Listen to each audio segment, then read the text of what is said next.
The eCom Q4 Summit was created to prove that any seller can experience a highly profitable fourth quarter with access to the right tips, strategies, and techniques. There's no need to struggle trying to figure out what to sell, where to find it, or how much to list it for. The summit covers everything from sourcing to listing to marketing and streamlining your operations. It doesn't matter if you're selling on one platform or multiple platforms like Amazon, eBay, Shopify, Walmart. And it doesn't matter if you're a new seller or an experienced seller. The information in the summit will help you get sale after sale after sale after sale during the busiest shopping season of the year, if you take massive action. So welcome to the eCom Q4 Summit. Hello, everybody. This is Nicole Whitlock with the eCom Q4 Summit. And today's key featured speaker is R Cagle. JR has a wealth of knowledge when it comes to selling online. He has been doing retail arbitrage for a while, and he's a seven-figure earner, which I'm always impressed with. So he's the real deal. So JR, thank you so much for being part of the summit, and the floor is yours. All right. Thank you. Well, we're going to talk some numbers today. Some of you guys may have seen me before talking about Target or just stacking discounts, buying below wholesale with retail arbitrage and online arbitrage. If you've seen that, good. I'm just trying to close the window there. But I wanted to talk some numbers and stuff today and some strategies. And I'm going to do this two ways here. I'm going to go through a PowerPoint first. And then after that, I'm going to give you guys some actual examples. I'll show you my actual numbers, expenses, and then I'm going to show you some actual listings from today that I want to just kind of use as actual examples because I want to make it useful information. I'm not selling anything. I know you guys are going to be bummed about that, but I want to give information that's useful that can help all of us out because I know, having been to numerous talks, seminars, what have you, myself on various topics, you don't like it when somebody's just there selling you something. You want actual information. So I'm trying to do that, give you good, useful information, and we'll go ahead and do that. So you want me to go ahead and fire up the PowerPoint here? Yes, definitely. And thank you for that. I appreciate the value. We always want to make sure we give some level of value. So that's always important. All right. So let's fire this bad boy up here. Mm-hmm. If it wants to work. If it wants to work. You know what? Technology is its own beast. I guess it helps if I click the right button. I'm sorry, I haven't used PowerPoint in a while.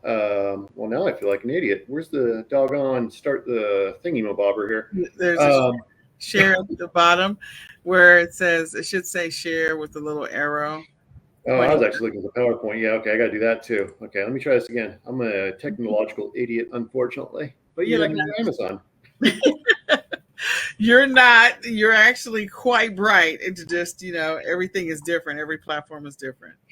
Okay, so now I've got my screen shared. So now, let me where's the dang button I'm looking for here? I feel like they changed it on me to fire this bad boy up. We need, oh my goodness, where's the fired up button here? Now I feel like an idiot. No.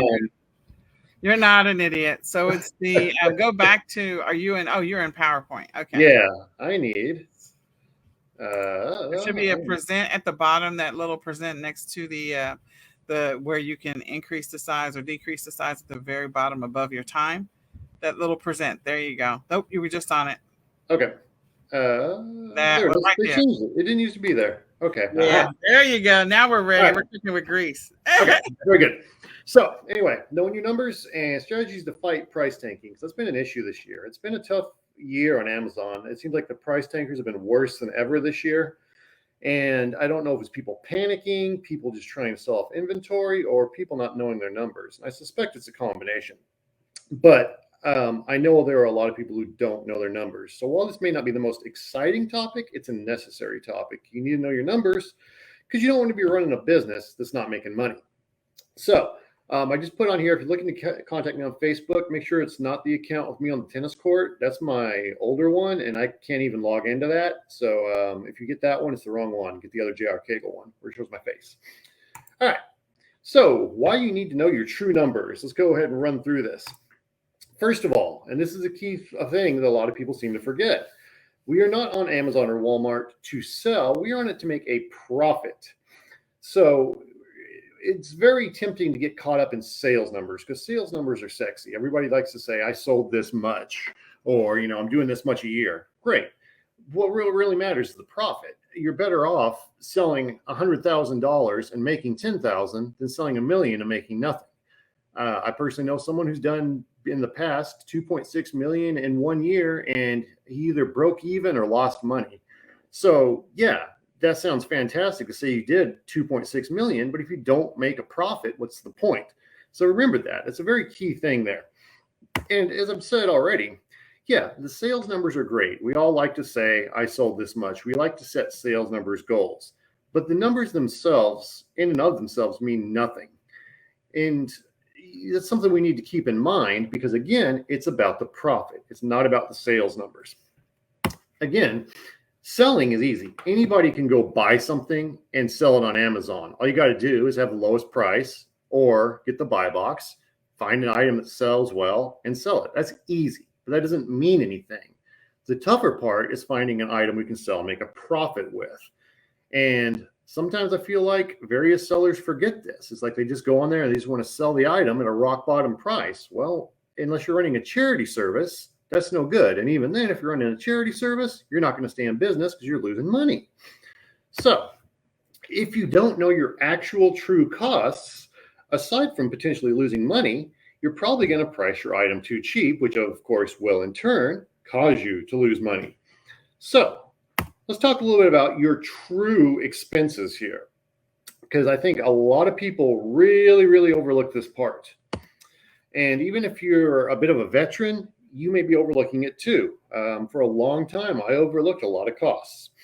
So keep in mind that, yes, anytime we look at a listing, or if we look at maybe a buy list or whatever, you're going to see, generally speaking, the payout. In other words, you're going to see what the payout would be after your FBA fulfillment fee, which is going to vary, and the Amazon referral fee, which is usually 15%, not always, but usually 15%.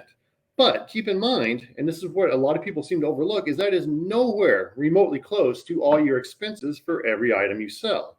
If that's all you're looking at, you're missing a lot of costs, and it's going to bite you hard in the butt. So having said that, let's look at a few of these, and let's actually look at our true expenses. First of all, inbound shipping. A lot of people overlook this part. Inbound shipping is not free. And for goodness sakes, do not go based off price per pound. This drives me nuts. People do this all the time. They've got some setting on Profit Bandit or Amazon, this Amazon seller app or whatever, where it's like, well, okay, I'm paying 25 cents a pound. No, you're not. Now, let me rephrase that. You might be, but it really depends on the item size. A lot of times you're going to get hit with a dimensional weight. And if you're ever wondering how to calculate dimensional weight, there's your formula right there. You just multiply the dimensions and divide by 139. And I'm going to give you guys an actual example to illustrate this point in a little while. But just kind of give you guys a quick example to illustrate my point. If you've ever seen one of those big old Squishmallow toys, they're quite big, but they're quite light. They weigh maybe 2 pounds at most, but they're big. So if you're saying to yourself, well, I'm paying 20 cents a pound, and this guy weighs 2 pounds, so it's going to cost me 40 cents to send it in. No, it's not. You're going to massively be off on your numbers there. And I will give you actually a real life example of this towards the end, but I just wanted to use that to illustrate my point. So keep in mind with inbound shipping, it's going to vary based on weight and size. I sell a lot of bundles, so what I usually like to do is factor in $2 per item. And it's not just because of the shipping, it's because of other things too, such as the prep. Keep in mind when we're prepping an item, particularly bundles, but even if it's not a bundle, it's going to require prep sometimes. And there are a lot of factors that go into this. Tape is not free. Boxes are not free. Well, I guess you can get free boxes, but generally speaking, they're not free. You've got poly bags. You've got to have labels for the item, unless, of course, you're just using a commingled system there, which I don't necessarily recommend. You've got printer ink to print this stuff out. You've got the cost of your employees or a prep center if you're using a prep center. I use employees. I don't really trust prep centers. You're going to have damaged items that show up or items that get damaged on the way in to Amazon. You've got paper for various things. You've got the printer labels to stick on your boxes. and all these other costs. And all of this stuff costs money. So again, it's not just a matter of the inbound shipping and saying, well, this weighs X number of pounds, so it costs me 20 cents a pound to the end. Absolutely not. There's a lot more to it than that. So prep, of course, just prepping it up is going to cost money, again, even if it's not a bundle. And there are other things too to consider, such as the after you ship it or post-shipping issues. You're going to have things like lost items, damaged items, good old refunds. That's a part of our business, unfortunately. You've got your dead inventory, which can be stuff like basically refunds that are returned to you in damaged condition that you can't really get credit for. So you just got to eat the cost. Or inventory that gets stuck in Amazon for whatever reason, be it like an inventory error or be it a suspected IP claim or what have you. You've got your removal fees if you got to pull it out. You've got Amazon jail, which I really is like suspected IP claims or whatever other nonsense Amazon comes up with. They may decide for some reason it's a pesticide or that it's a restricted item for goodness knows what reason. I've seen some crazy stuff from Amazon there. You've got advertising costs to get your items sold if you advertise, which I do recommend. And you've got your storage costs, both short-term and long-term, depending on how long you've got your stuff in there. So again, all these costs are adding up. This is not free stuff, and these are things we have to keep in mind because cost us money, which in turn eats into our profit. And again, I'm going to break this down, give you guys some real-life numbers at the end. I just want to kind of go over these bit by bit here to get you guys thinking and get you guys to realize, in case you haven't already, there's just a lot of costs with this business that you've got to keep in mind when you're looking at your actual operating costs and your actual profit. All right, let's look at some other operating expenses because those are not the only things we have to factor in that I just showed you on that previous slide. We've got plenty of other things, guys. That's the joy of running the business sometimes. You've got your gas and your time.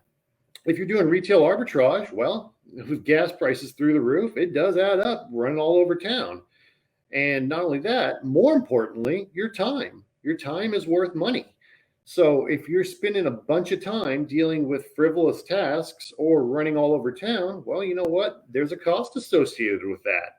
So we want to keep that in mind. We've got to be able to ideally acquire multiple items in the smallest amount of time.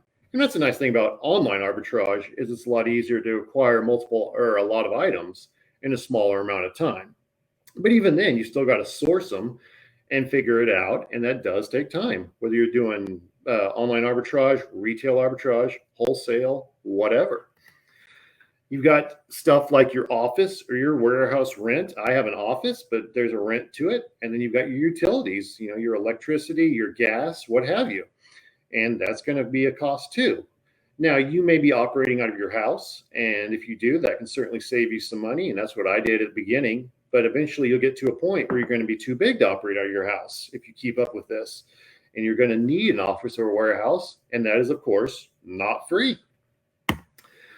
Other things, if you subscribe to something like lead lists, which I do recommend, those aren't free either. Those are going to run you generally $100 to $200 each per month. So while they are useful, there is a cost there too. You've got other things like your software. I use Inventory Lab, for example, for my bookkeeping. Use software like Keepa, software like Helium 10, and numerous other services, which I'll show you guys here towards the end, and I'll show you guys a list of my expenses there. But all that stuff, again, it adds up too, because these are costs associated with actually running our business. And again, these are all things that eat into our end profit, and we need to factor that in when we're pricing our items and choosing our sell price. And of course, we've got good old taxes. Not just our state and federal tax, but sometimes you're going to get hit with sales tax when you buy. I love to source at Target, but one downside about Target is you can't buy tax exempt there.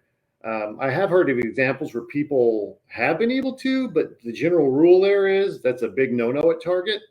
So whether it's Target or other stores, there are various stores that don't allow you to use a resale certificate. So you're stuck having to pay the tax on top of the inventory cost. So again, that's another cost right there.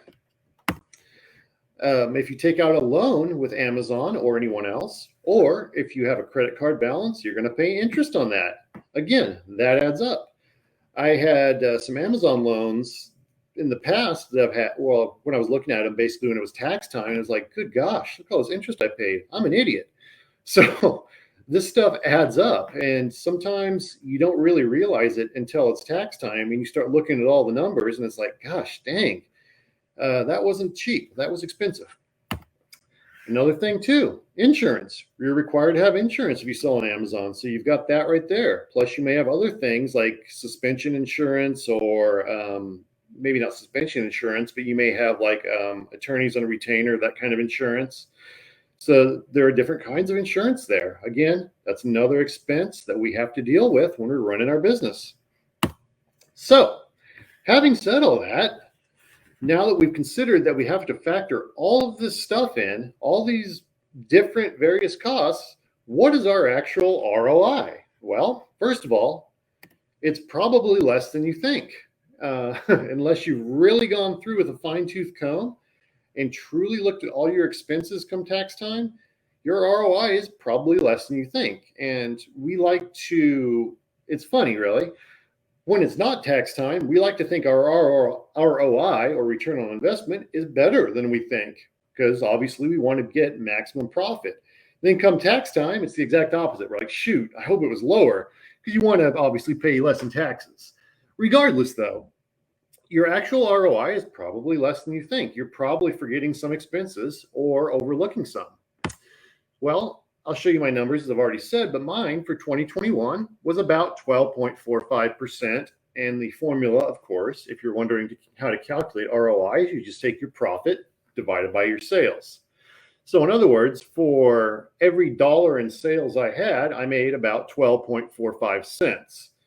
So in other words, $1 million in sales netted about $124,500. So that's not a terrible ROI, but it's not through the roof either.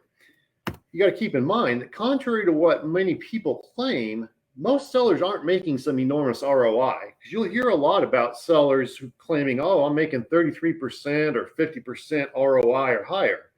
Well, maybe on just the individual sale, if all you look at are the Amazon referral fee and fulfillment fee, like, yes, that may be true. I do that all the time too. But again, when you factor in all your other costs, suddenly that ROI drops down a lot.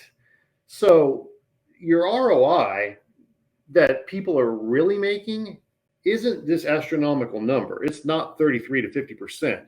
And as I've gotten the bullet right there, you ever wonder why so many sellers show you their sales numbers, but they never tell you their profit? Well, there you go. That's why. Again, it's very sexy to say, I sold $1 million or I sold $5 million. And that's great. But again, that doesn't mean anything. What means something is how much you actually profited. Again, anybody can make a sale. That's easy. But what's tough is to make the actual profit. So keep that in mind. And here's a problem you're going to face the longer you stay in this business, is the bigger you get, in other words, the more you try to build up your volume to sell more and more and more, generally speaking, your ROI is going to get lower. And that's just because you've got to acquire massive amounts of inventory, and you're going to need more staff. You're going to need a bigger place. You're going to have more expenses. And it's just harder to move inventory in bulk and source inventory in bulk than it is to move an item here or there in small amounts. If you're moving smaller amounts of inventory, you can really cherry pick your items, and you can go into a store and be happy with getting just 2 or 3 of an item. But it's a lot easier to get 2 or 3 of an item as opposed to 20 or 30 of an item. So keep in mind that, yes, when you're smaller, you can get that bigger ROI, but the bigger you get, the lower your ROI. I've heard that Walmart, and we all know Walmart is huge, that their ROI is actually 1%. I mean, we're talking a razor thin margin. And it kind of makes sense. They do so much revenue, so much in sales, and they can get away with that 1% margin. But part of the reason they have that 1% margin is because they're selling stuff cheap and they have a ton of overhead. So keep in mind, ROI is usually not going to be as high as you think. So that brings us to the $1 million question. What's the solution? And I've got a few ideas for you guys, which I'm also going to show you momentarily, aside from just giving you the verbal ideas here. First of all, and I've said this till I'm blue in the face, always, always, always make sure you have wiggle room. Keep in mind that the odds are, whatever it is you're selling, that the price will go down. Once other sellers figure out this is a good profitable item, what happens? You start getting sellers undercutting each other, and you get in that race to the bottom, and thus as the price decreases, so does your profit. So you've got to leave wiggle room. And that's one of the reasons I don't like selling cheaper items. A lot of people are content to sell cheaper items that have like a $2 or $3 profit. And that's fine and good if you can hold that profit and move enough inventory. But all it takes is one seller to just drop the price $2 or $3, and then suddenly, boom, your entire profit's blown up because they do it, then another seller does it, then another seller does it, and you get that domino effect. So always, always leave yourself wiggle room. That's kind of your built-in insurance there. That way, even if the price does decrease, hopefully you'll still make money. But if not, hopefully, worst case scenario, you're going to break even. So make sure you've got wiggle room. Very important. I recommend, especially with Amazon's double fee increase they've been kind enough to lay on us this year, price at least double what you paid. Now, that's just a general guideline. I really would recommend you sell it for even more than double. I like to shoot for at least 2.2 times what I paid. So if I paid $20, I'm hoping to sell it for at least 44, give or take. Now, if I wanted to really be precise here, I would actually say this. The lower the cost, the more you've got to mark up your item. For instance, if you're selling a $2 item, selling it for $4 is not going to cut it. You're going to lose money. If you buy a $2 item, you better be selling it close to $10 to $15. In other words, you're going to have to mark it up 5 to 7, 8 fold. On the other hand, if you get that price up, like if you're selling a $20 item, you can get away with selling it for 2 times to 3 times what you paid for it. If you get up even higher in cost and you buy a $100 item, you can get away with less than double. You might be able to sell it for 180 or 170 or so and make a nice profit. So keep in mind that the higher the cost of your item, the less you've got to mark it up in terms of 2, 3, 4, 5 fold. So I like to shoot for more expensive items. My average sale price, I want to say, is somewhere in the 40s. My average buy price is somewhere in the 20s. I don't like to deal with cheap stuff because the Amazon fees just eat you alive. And I'll show you guys an actual example of that here in a little while too. And you'll notice in parentheses, I put more if oversized, because keep in mind, if an item is oversized, Amazon fees will eat you alive. I'm not saying don't sell oversized items. I do it all the time. Just understand that unless you have a very expensive item, you got to mark those oversized items up pretty dramatically. I've seen oversized items you could buy for 20 and sell for 60, and you will basically break even. So it depends on the size of the item, but keep in mind if it's oversized, the rules I just said don't apply. With oversized, you got to have an even bigger markup. If you're selling a very expensive item, say like a $200 oversized item, different story. You might be able to sell it for $300. But again, that's on the way more expensive items when we're talking about oversized.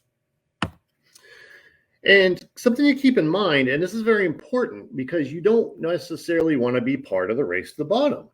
Remember, guys, you don't have to have the lowest price, especially if you're FBA. For goodness sakes, if you're selling FBA, don't sit there and match the lowest merchant fulfilled seller price. And I see people doing that all the time. You don't have to if you're FBA.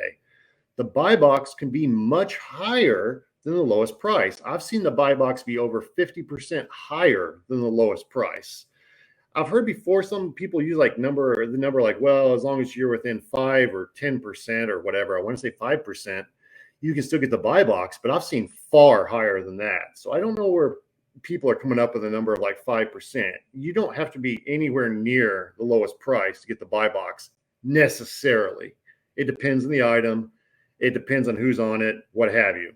If you keep your metrics strong and you're doing FBA, you potentially, depending on the item and depending on the other sellers, you can potentially be much higher than the lowest price. So keep that in mind and use Keepa to see what the buy box has been doing, because again, you may be able to sell an item for a lot more than you think you can. I'll show you an interesting example of that too once we're through the slides.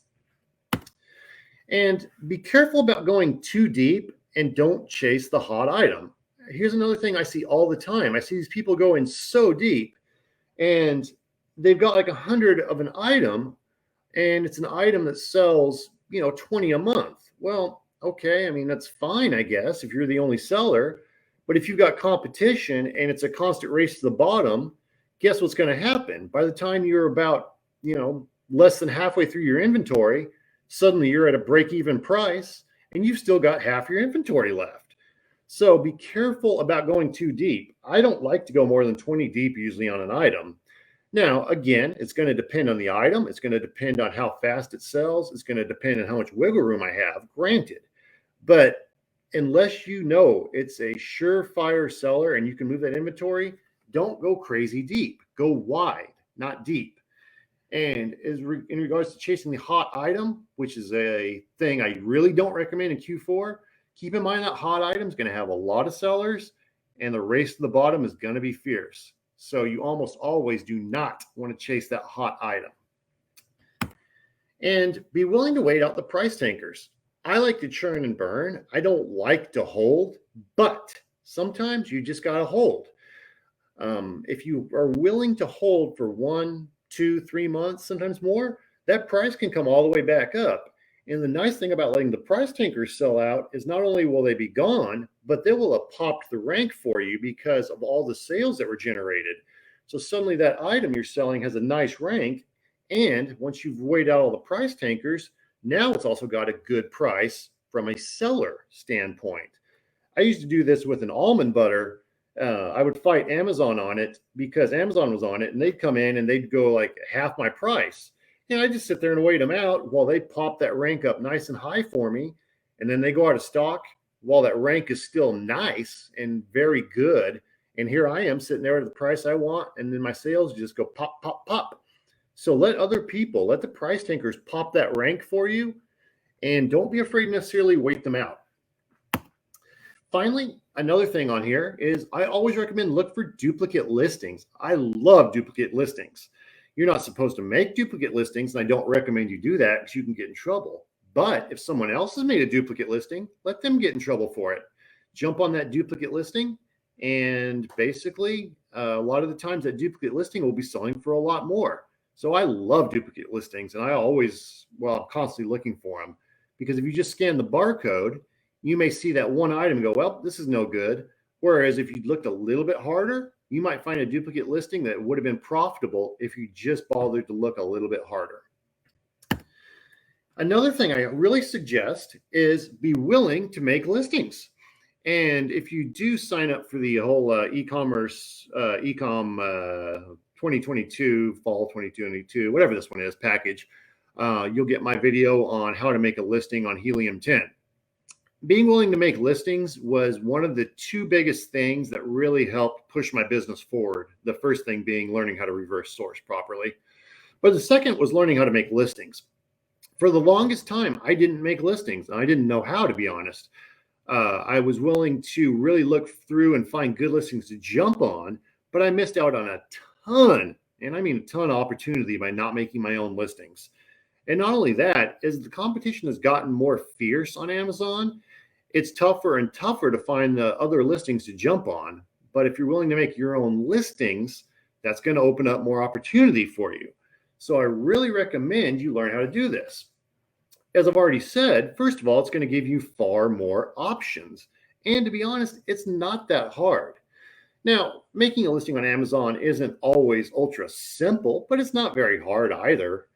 Especially if you just want to put a listing through, it's actually quick and easy. Now, I recommend you do it right and research your keywords and all that. But once you get good at it, you can knock a listing out in 15 to 20 minutes and make a quality listing that sells. It's not some drawn out long process once you get good at it.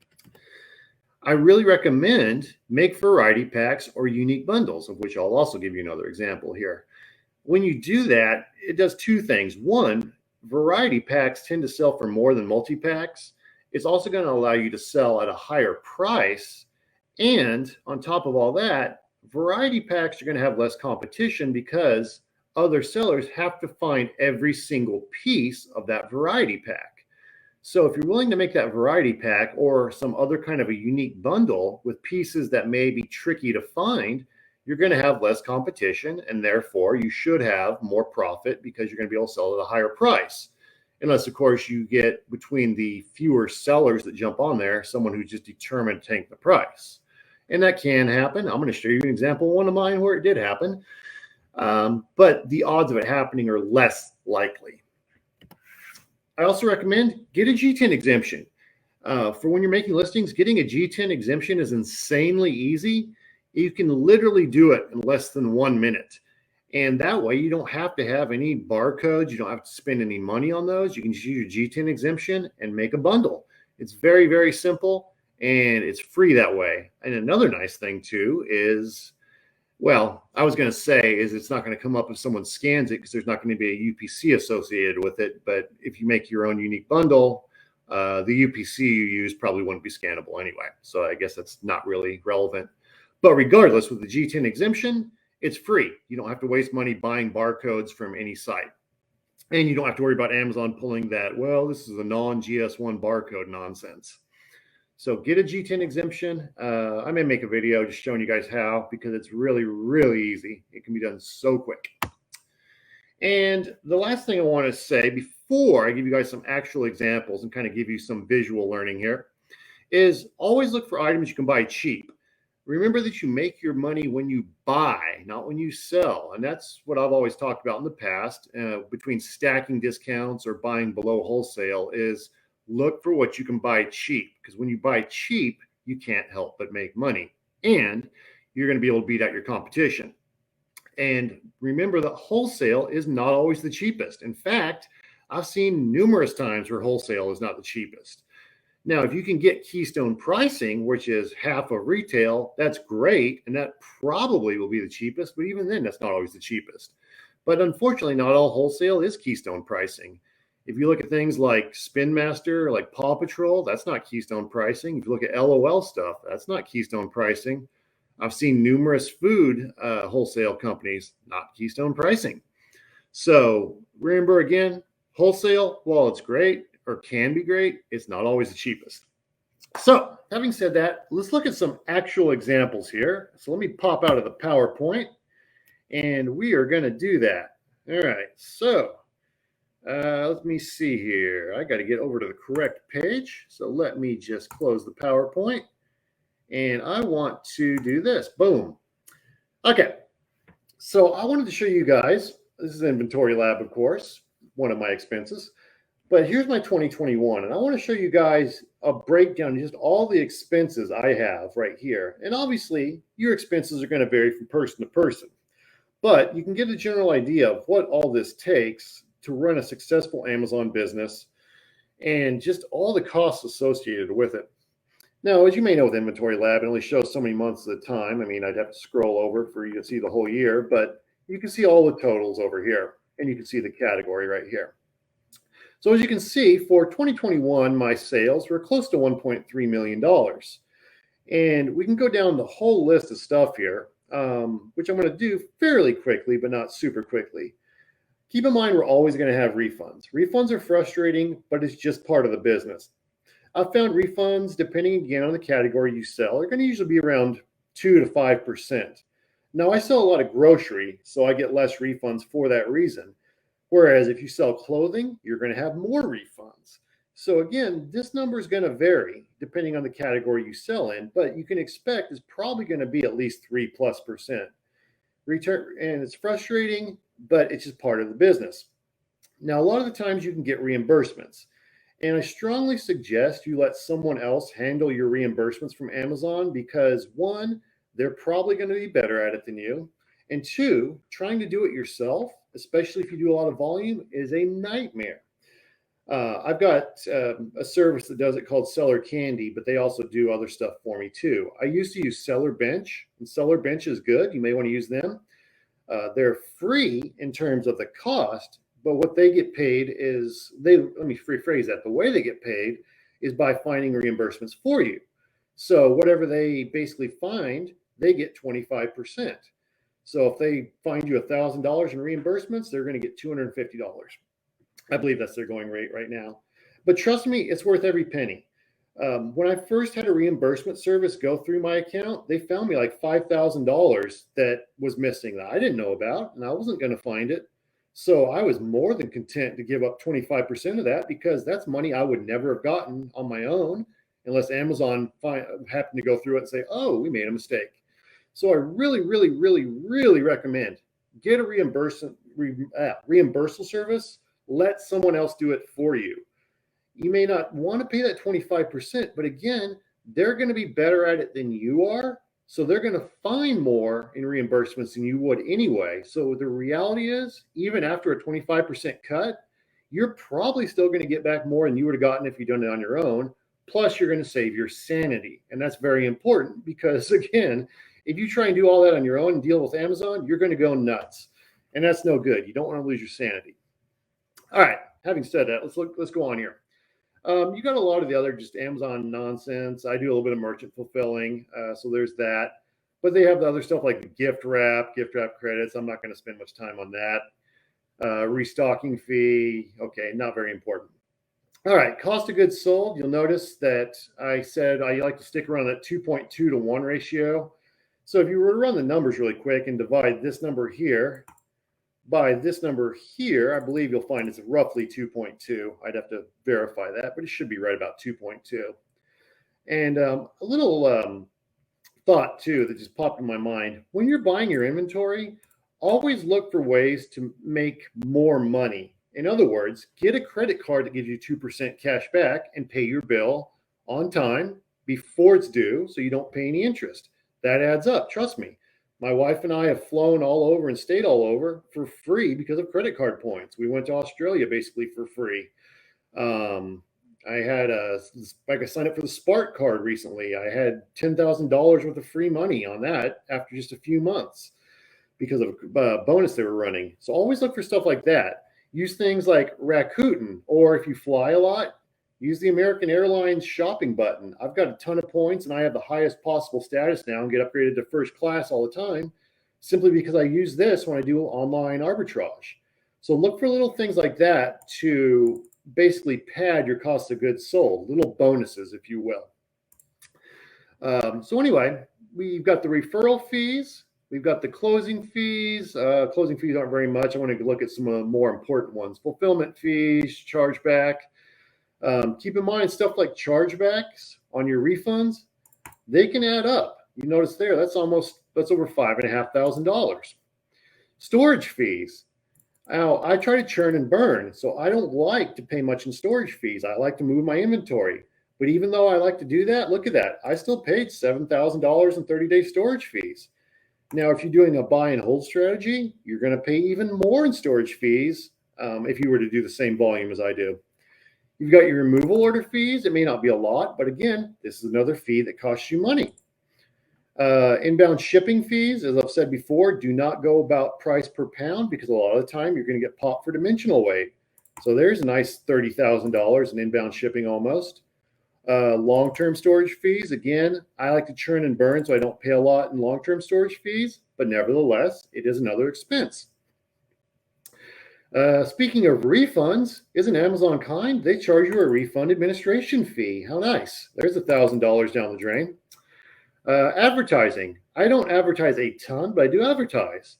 Well, that's almost $10,000 right there. Again, another cost associated with running your business. Your Amazon Pro subscription. Whoops, looks like I missed a month. That's $40 a month for your Pro subscription. So that's $480 a year. Not a ton, but it adds up, right? Boxes. To be honest, I probably didn't account very well in my boxes, and it was probably a good deal more than that. But even then, that's $5,000 in boxes for inbound shipping and stuff. I have various things I use, like BrickSeek. That's $30 a month. EasyKey, which is a keyword generator, $60 a month almost. Helium 10. I'm actually paying $360 a month now in Helium 10 because I have their most expensive subscription. So that's another, what are we looking at there? Almost $4,500 a year. I've got lead lists like Leads on Location, which is $149 a month. OA Cheddar, which is $149 a month. OA List, another $79 a month. I also have another one that's like $150 a month. My office, my rent, which you'll see here, my office is $1,300 a month. The gas and electricity, PG&E is California. That varies. I mean, look at this. Good times, right? 567, 790. California just loves to charge you for electricity. So fortunately, I'm no longer in California. But regardless, my office is out there, and power is not cheap in California. Trust me. Paper costs money. I probably spent a lot more than that on paper, to be honest. Payroll, paid out almost $70,000 in payroll to my employees last year. Pluto is another leads list, so that's another $2,000 plus a month. Polybags, almost $2,000. Printer labels cost a little bit of money. My insurance, there's another almost $1,200.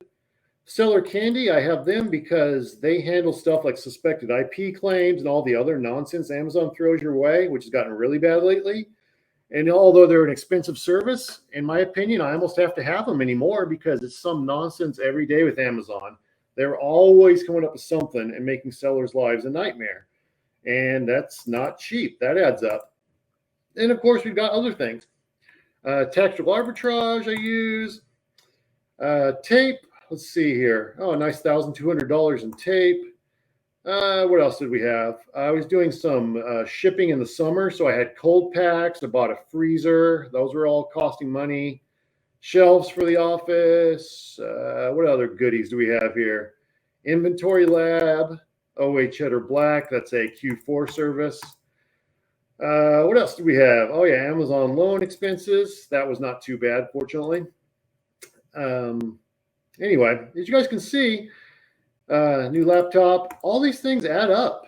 So I know, again, it's not the most exciting subject, but you got to understand there are so many associated costs with this business that, again, you've got to factor them in, because if you don't, you can end up actually losing money, not just not making money, but actually losing money.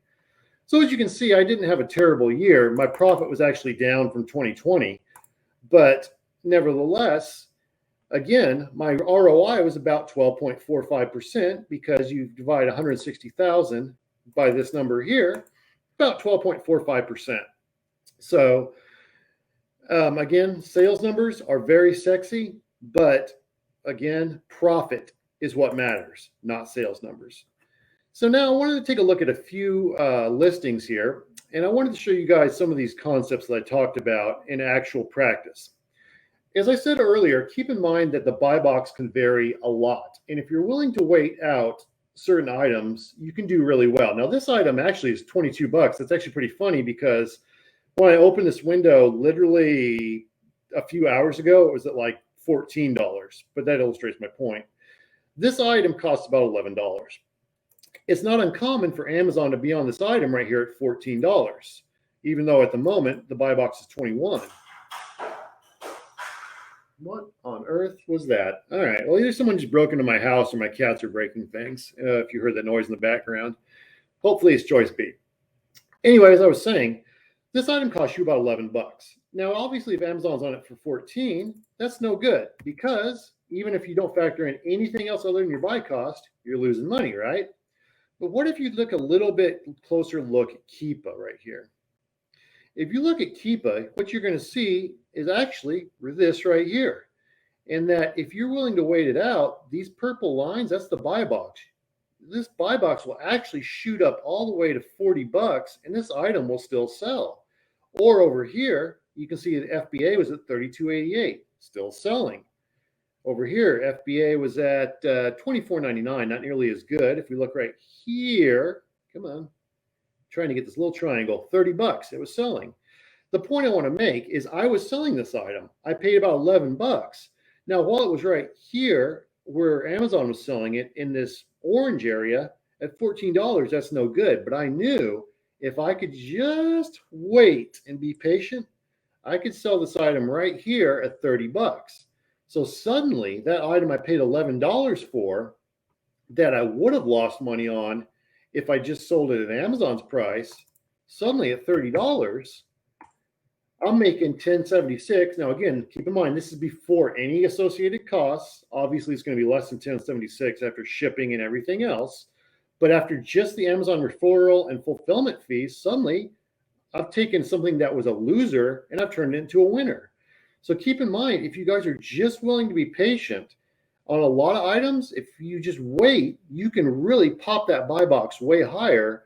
So while everyone else is panicking and selling down here at 14 bucks and losing money, you're just waiting them out, and then boom, you're making money once the low ballers go out of stock. So this is just one example of what I'm talking about having some patience and understanding that on a or especially on a good selling item like this guy that has a lot of volume, if you're just patient, you can get a far, far higher price than what you may be seeing it at this very moment in time.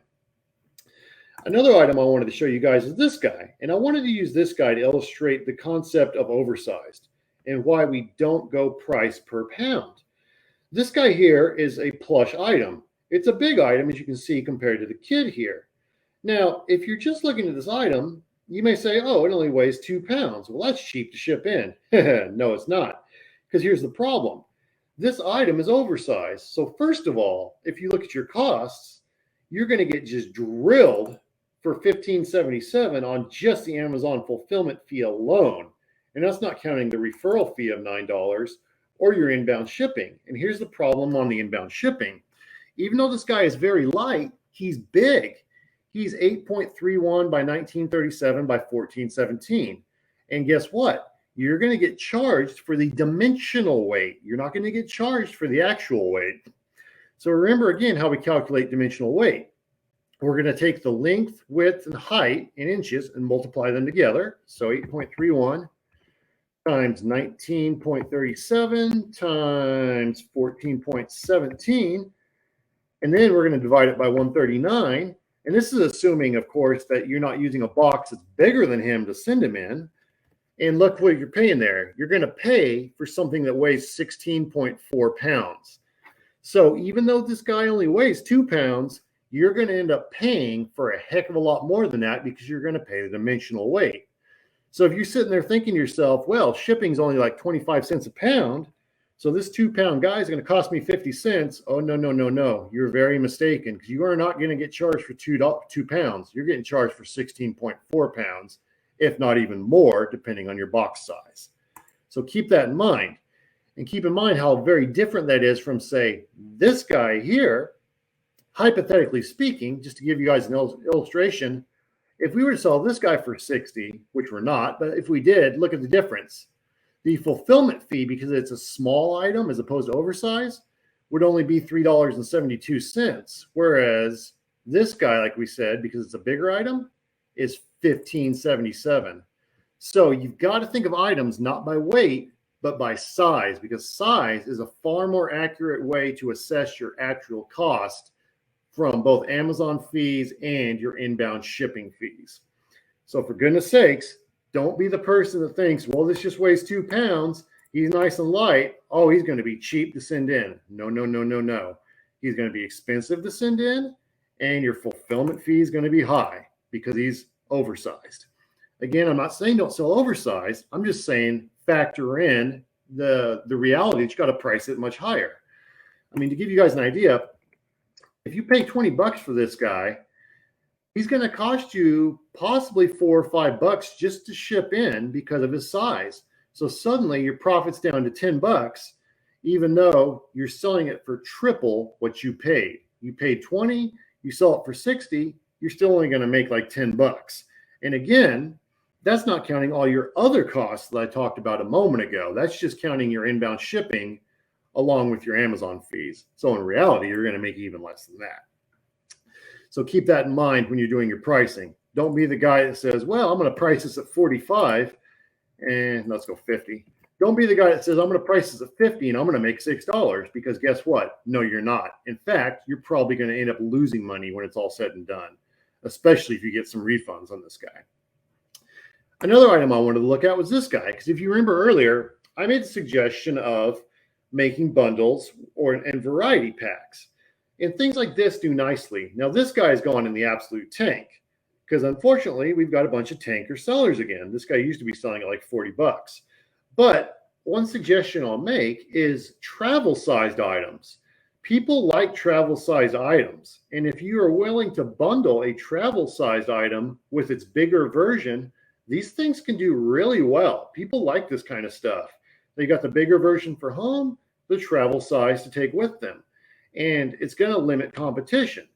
Now, I'm not really worried about how many sellers there are. In my opinion, that's the most overrated thing you can look at. But I will acknowledge that in general, the less competition you have, the better. The less amount of sellers, the better. And you'll notice there are only 20 sellers on this guy, whereas if you would just looked at this guy as a single, you might have 50 sellers. Nevertheless, this price got tanked like crazy. And if you look at the Keep It chart, you can see this because this guy was selling really well. But there's still hope for this guy because look at the chart here. If we look at the chart, we can see, and this is a 3-month chart. Let's go a little bit more recent here, in fact. We can see if you're willing to price higher, this buy box, the purple line, is getting up to $34 almost. So even though at the moment, this item is selling for, once I get up here, $24.8. If you're willing to wait, because this is an exceptionally good rank right here in health and beauty, if you're willing to wait, you could probably get this guy sold for almost $10 higher. So don't feel like because this guy is at $24.8 or any other item, I'm just using this as an example, don't feel like because there's a seller at $24.8 that you have to match that price. No, you absolutely don't. First of all, your lowest FBA is $30. Second of all, if you're willing to just wait a little bit, again, you could probably get 35 or close to it. And if you're willing to wait even longer, if you look at, say, the longer term view, you can see that at one point, this item was way up here, like I said earlier, at basically $40. Now, it may not get back to 40. I don't know. It may or it might not. But it will come back up because at some point, the boneheads selling this item this cheap are going to sell out. And fortunately, some of the people in this listing are smart enough to realize they are not making any money. Oh, I see PharmaPack's the one selling it. Well, PharmaPack's might be the exception because he's enormous. But outside of being like PharmaPack's, you just can't sell this guy at $24.8 and make money. And even PharmaPack's is probably making hardly anything on this, but they do so much volume that like Walmart, they can operate on a razor thin profit margin. Finally, I wanted to show you guys one more item. So here was that suggestion. Like I said, if you're making your own listings, make bundles like this. It's just one suggestion to beat tankers. It's not foolproof, as you can see here. And as you can see right here. This item here irritates me because I made this listing. This is my listing. My team and I made it. When I first made this listing, I was selling this guy for $65. I was making like $20 a pop. Then some idiots came in and just absolutely tanks the price. And this, for the life of me, I don't understand why, but I've seen this happen lately. It's as if they figured out what their break-even cost is, because I know how much this costs if you buy it on a good price. They basically came in and made it to where it's darn near a break-even price. So I don't know why people are doing this. All I can figure is that some of these people don't know their numbers or they're panicking. But there was no reason to drop this price this far. So again, my suggestion is, while I strongly suggest making listings, like I said, I was selling this guy for $65 for a while. Keep in mind, it's not foolproof. People will still jump on your listings. People will still tank your listings. But what you can do is basically just keep this in your inventory and wait for it to come back up in price, because eventually people are going to stop selling it for this dirt cheap price. And if we kind of look at the Keep It chart, you can see what happened here. It goes back further, but it was going for 65.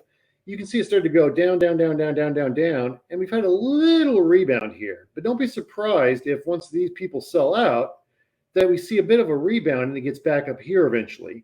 Now, I can't guarantee it will, but I have a whole catalog of stuff like that I can keep an eye on. And when I see that price pop back up, I can pull the trigger and jump back in on that listing.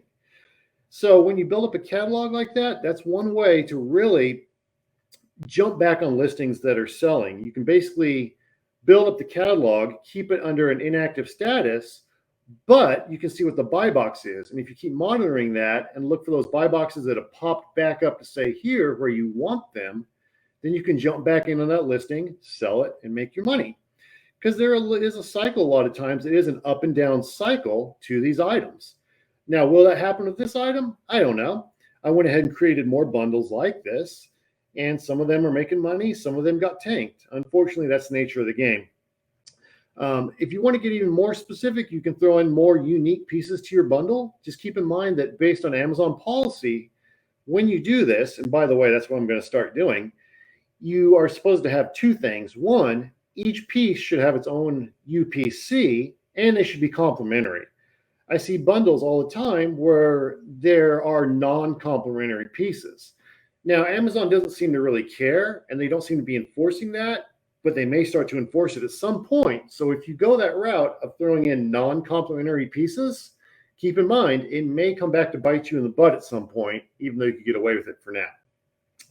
So anyway, that's about it for right now. I just kind of wanted to talk some numbers with you guys. I wanted to go through some real examples and give you some ideas for how to deal with the price tanking that's going on Amazon right now.